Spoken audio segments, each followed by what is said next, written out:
वारदातें रुकने का नाम लेती नहीं, गाहे बगाहे हम इस पर बात करते हैं कि भाई ये क्यों हो रही हैं, क्या वजूहात हैं, और अब तो चेहरे भी साफ नजर आते हैं। कोई पकड़ा जाता है इनमें? कराची में यौमिया मोबाइल फोन छीनने के इतने ज्यादा वाकयात हैं कि लोगों ने रिपोर्ट तक करना बंद कर दिया है। पैसा देके थाना खरीदा जाता है, पैसे देके एसपी, डीआईजी और वो फिर रिकवर भी करते होंगे। जाहिर सी बात है, आएंगे तो इन्वेस्टमेंट है ना ये तो एक तरीके से। शहरे कायद कराची में क्राइम कंट्रोल करना पुलिस के बस में दिखता हुआ नजर तो नहीं आ रहा है जनाब। अब तक जनवरी से लेकर अब तक सिर्फ 5 महीनों में शहर में छीना झपटी की जो वारदातें हैं वो 35,000 से तजावुज कर गई हैं, और इन वारदातों में अब तक 34 शहरियों को डकैती, 7 मुज़ाहमत पर कत्ल किया गया है और 165 जख्मी भी हो चुके हैं। लेकिन बात यहीं रुकती नहीं है। इन 5 महीनों में घरों में डकैतियां भी हुई हैं और 183 वारदातें हुई हैं। फैक्ट्रियों, दफ्तरों और दुकानों की बात की जाए तो 424 वारदातें रिपोर्ट हुई हैं। रिपोर्ट्स के मुताबिक 11,750 शहरियों से मोबाइल फोन छीने जा चुके हैं और चोरी किए गए मोबाइल फोन्स इससे ज्यादा हैं। शहरियों में से 70 गाड़ियां छीनी जा चुकी हैं, 907 चोरी की गई हैं। मोटरसाइकिलों की बात करें तो रवां साल अब तक 19,832 मोटरसाइकिलें वारदातों में छीनी जा चुकी हैं, जबकि 1,854 चोरी की गई हैं। स्ट्रीट क्राइम की वारदातों में इतनी तेजी से इजाफे के बावजूद जनाब ये रिपोर्टेड वारदातों की तादाद सिर्फ 2043 है, जो बात पैदा करती है। और उनमें सवाल यह है कि जनाब कराची का कोई भी शहरी अगर वो स्ट्रीट क्रिमिनल्स का शिकार नहीं हुआ होगा तो उसका घरवाला तो जरूर हुआ होगा, घर में कोई फर्द तो जरूर हुआ होगा, रिश्तेदार तो जरूर हुआ होगा। और कराची पाकिस्तान का सबसे बड़ा आबादी के लिहाज से शहर है, सबसे बड़ा शहर है। उसके बावजूद यहां पर जो आवाम है सबसे ज्यादा टैक्स देते हैं पाकिस्तान, उसके बावजूद फिर भी कराची के बासियों को, कराची के रहने वालों को क्यों इन डकैतों के, स्ट्रीट क्रिमिनल्स के रहमो करम पर छोड़ा गया है। और अब तो दीदा दिलेरी यह है कि जनाब अभी मैंने 2 दिन पहले एक वीडियो देखी थी, 4-5 लड़के खड़े हुए थे, 2 लड़के आए और उन्होंने एक लड़के को गोली मार दी जो इस वक्त वेंटिलेटर पर मौजूद है। तो वो सवाल करना उसका हक है भाई कि मेरी हिफाजत यहां पर कानून नाफिज करने वाले इदारे की जिम्मेदारी। ये मंजर आप देखें, तकरीबन 6 लड़के खड़े हुए हैं और ये बंदा आगे बढ़ता है, इसको स्ट्रेट फायर मारा जाता है और जो पीछे हमने ब्लर कर दिया है ये गिरा पड़ा हुआ है और जनाब ये अभी तक वेंटिलेटर पर है। ये 2 लोग सुकून से बैठे, बिना इनको किसी की परेशानी, कोई रोक टोक नहीं, गन लहराई और उसके बाद ये जाओ और वो जाओ।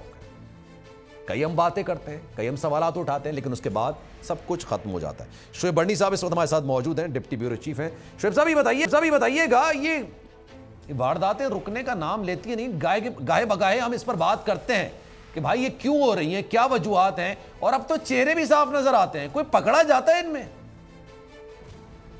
जी सलमान साहब, आपने बिल्कुल सही निशानदेही करी। आप अपने प्रोग्राम के जरिए पहले भी निशानदेही करते रहते हैं, लेकिन कराची में स्ट्रीट क्राइम ने 2022 में, माजी में जब से पाकिस्तान बना है, तमाम तर क्राइम के रिकॉर्ड इस वक्त तोड़ दिए हैं। कराची में अभी जून का महीना शुरू हुआ है और ऐसे में सूरत हाल ये है कि जराइम के रिकॉर्ड इतने ज़्यादा टूट चुके हैं कि यौमिया कराची में 235 अफराद जराइम की मुख्तलिफ वारदातों का शिकार हो रहे हैं। एक बहुत बड़ा फिगर है, 235 अफराद यौमिया कराची शहर में। दुनिया के बड़े बड़े ममालिक में ऐसा होता है कि क्राइम ज़्यादा होता है, लेकिन कराची में क्राइम मुसलसल बढ़ता चला जा रहा है और इसको कोई रोकने में हम देख रहे हैं कि काबू में नहीं आ रहा। इसकी एक बहुत बड़ी बुनियादी वजह महंगाई में इजाफा, बेरोज़गारी का फैलना। जिस तरह पेट्रोलियम प्राइस बढ़ रहे हैं तो गुर्बत बढ़ रही है, लोग अपने अखराजात पूरे करने के लिए भी लूट मार करते हैं। लेकिन एक बहुत बड़ी वजह वो है जो कि नशे के आदी अफराद हैं, जो मंशियात का इस्तेमाल करने के लिए कराची में स्ट्रीट क्राइम करते हैं, क्योंकि ये एक आसान जुर्म होता है। इसको करके चंद मिनट में आप मोबाइल को बेचते हैं, अपने पैसे खड़े करते हैं और अपना काम निकाल लेते हैं। कराची में यौमिया मोबाइल फ़ोन छीनने के इतने ज़्यादा वाक़यात हैं कि लोगों ने रिपोर्ट तक करना बंद कर दिया है। आपने अभी अपने इंट्रो में कहा कि हर घर में ही कोई ना कोई शख्स लुटा होगा, नहीं लुटा होगा तो उसकी फैमिली में तो यकीनी तौर में कोई ना कोई कराची में लुटा होगा। अब सूरत हाल ये है कि एक घर में एक फ़र्द नहीं, 4-4 फ़र्द 4-4 मरतबा लुट चुके हैं। यानी कि लोग अब मोबाइल फ़ोन लेते हुए ये बात जब ख़रीद रहे होते हैं तो ये सोच रहे होते हैं कि कब डाकू साहब आकर उनसे उनका मोबाइल गन पॉइंट पे छीन के ले जाएंगे। अच्छा, कराची में सूरत हाल ये है कि खाली मोबाइल फ़ोन नहीं छीना जा रहा, अब गोली मारी जा रही है। ये सबसे खतरनाक ट्रेंड है। अभी जो आपने डिटेल्स अदाद-ओ-शुमार दिए हैं, जो हमने आपसे शेयर किए थे, तो उसमें भी आप देख सकते हैं कि लोगों को डकैती मज़ाहमत में गोली मारी जा रही है। ये खतरनाक ट्रेंड है और ये नशे के आदी अफराद होते हैं। इनको नहीं पता होता कि इनकी जल्दबाजी में किसी की जान चली जाएगी, या जल्दबाजी के चक्कर में, मोबाइल छीनने के चक्कर में गोली चलाते हैं, वो बंदों को लग जाती है और लोग जान से बेचारे चले जाते हैं। आपने एक नौजवान सुफियान की बात करी जिसको गोली लगी थी चंद दिन पहले, जो आईसीयू में ज़ेरे इलाज है। अच्छी खबर यह है कि वो वेंटिलेटर से वापस आ गया है। आज उसने हाथ भी हिलाया है, उसने आवाज़ भी निकाली, अल्लाह ताला ने उसको ज़िंदगी बख्शी है और बेहतर सूरत हाल है कि वो प्राइवेट अस्पताल में ज़ेर इलाज था, तो उसकी जान भी बच गई है। वेंटिलेटर से वो वापस आ गया है लेकिन आईसीयू में मौजूद है। सुफियान उसका नाम है। अभी आपने उसका जिक्र किया था तो मैंने कहा मैं उसके हवाले से आपको अपडेट कर दूँ। ठीक है। कराची में सूरत हाल बहुत ज़्यादा तशवीशनाक है। एक आम शहरी बैंक की एटीएम में जाता है, उसको ये खतरा होता है कि मैं वापस कैश लेके निकलूंगा तो लूट लिया जाऊंगा।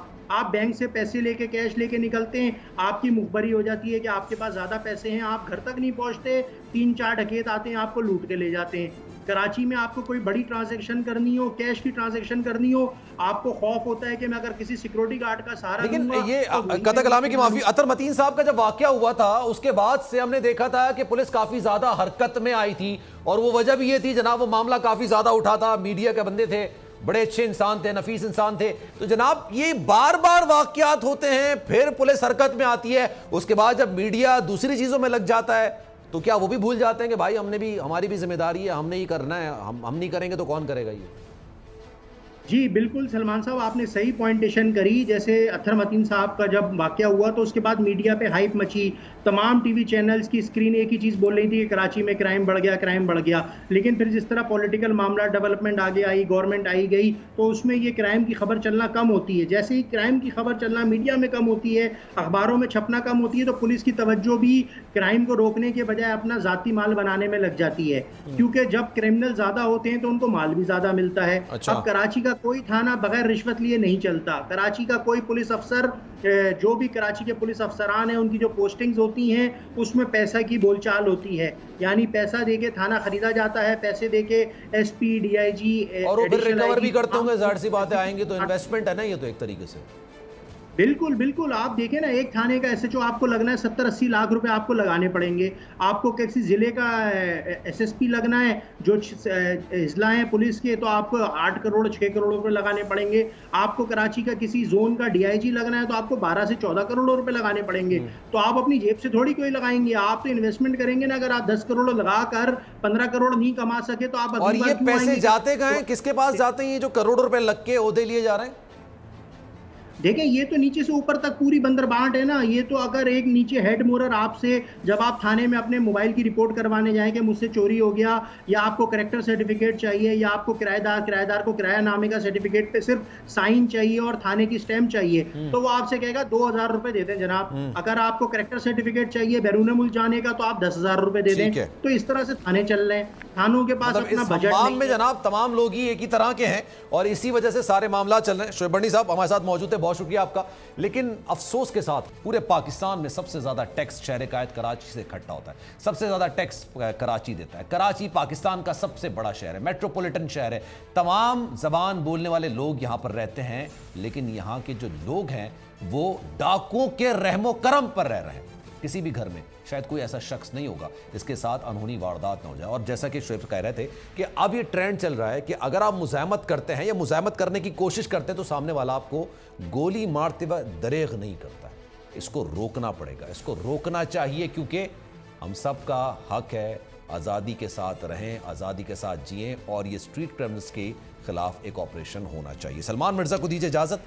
जिंदगी रही, सेहत रही, कल आपसे फिर मुलाकात होगी। ख्याल रखिएगा अपना, अल्लाह हाफ़िज़।